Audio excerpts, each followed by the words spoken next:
Halo, perkenalkan nama saya Arizal Dirarsono. Saya mahasiswa semester 2 di Akademi Komunikasi Radya Binatama. Saya berdomisili di Bantul, Yogyakarta. Saya mempunyai moto hidup, perbanyak referensi, mempersenjatai imajinasi, di mana imajinasi itu akan membangun mimpi-mimpi saya. Dengan saya mempunyai mimpi, saya bisa menentukan tujuan hidup seperti apa yang saya inginkan. Jika berbicara tentang pola pikir adalah bagaimana cara kita berpikir untuk merumuskan sebuah masalah. Dengan mempunyai pola pikir yang baik, kita bisa menentukan beberapa jalan yang bisa kita ambil untuk melewati masalah-masalah kita sendiri. Jadi misalnya, di dalam sebuah masalah, kita jika mempunyai pola pikir yang baik, kita akan dihadapkan dengan beberapa jalan. Nah, bagaimana kita berpikir mana jalan yang terbaik untuk kita lewati.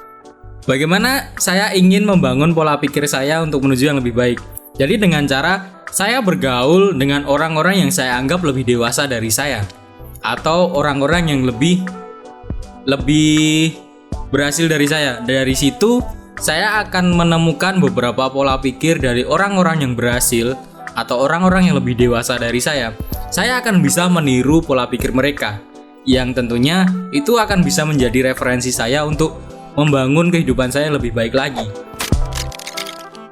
Selanjutnya, saya akan membahas tentang perubahan. Perubahan yang saya maksud bisa diartikan kita bisa beradaptasi atau adaptif, di mana kita bisa menyesuaikan kondisi kita atau bagaimana diri kita dalam menjalani sebuah perubahan yang terjadi di sekitar kita.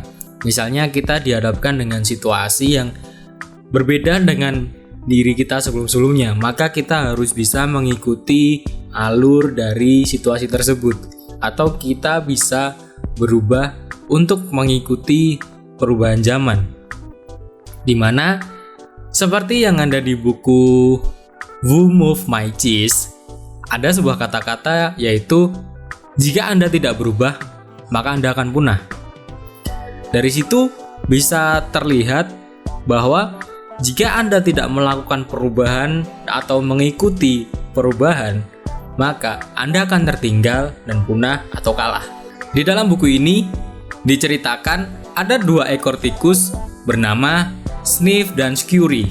Sniff dan Scurry mempunyai sifat layaknya binatang pengerat lainnya, yaitu mereka mempunyai pemikiran yang sederhana. Lalu ada 2 tokoh lagi bernama Hem dan Haw. Hem dan Haw ini adalah kurcaci, di mana di sini mereka disebutkan mempunyai sifat yang hampir mirip dengan manusia, mempunyai emosi yang mirip dengan manusia, mempunyai pola pikir yang sama dengan manusia. Namun dalam case kali ini mereka berada dalam sebuah labirin, di mana di dalam labirin tersebut ada keju yang bisa digunakan untuk mereka bertahan hidup.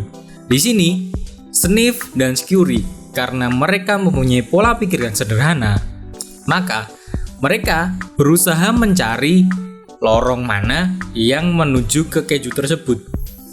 Sniff dan Scurry mereka mempunyai pola pikir yang sederhana, namun mereka mempunyai kelebihan, yaitu mereka mau bergerak.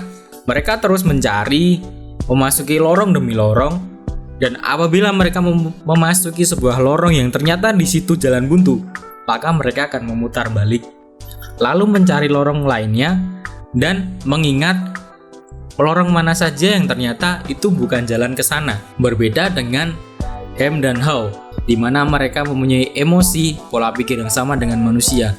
Kegagalan demi kegagalan itu malah membuat mereka semakin putus asa. Berbeda dengan tikus, ketika mengalami kegagalan, maka mereka harus mencari jalan lainnya. Nah, di Hem dan Haw di sini mereka malah saling menyalahkan satu sama lain.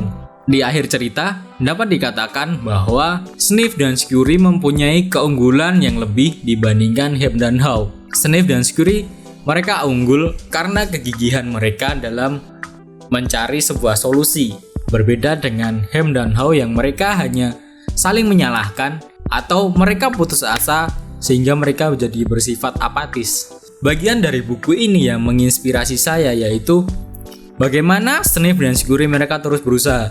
Padahal Bisa diketahui mereka lebih unggul bukan karena kepintaran mereka, tapi karena mereka mampu berusaha dan mereka mau berusaha. Bisa dicontohkan ketika kita menghadapi sebuah masalah, maka jangan kita terlalu memikirkan masalah itu terlalu lama. Jadi kita harus terus bergerak agar kita tahu mana jalan yang baik dan mana jalan yang buruk. Selanjutnya, saya akan membahas 7 kebiasaan manusia yang efektif atau 7 Habits of Highly Effective People. Materi yang pertama yaitu jadilah proaktif. Proaktif menurut KBBI adalah tindakan yang lebih aktif. Kata proaktif sendiri lebih daripada sekedar inisiatif, dimana kalau diartikan kita sendirilah yang bertanggung jawab atas diri kita sendiri.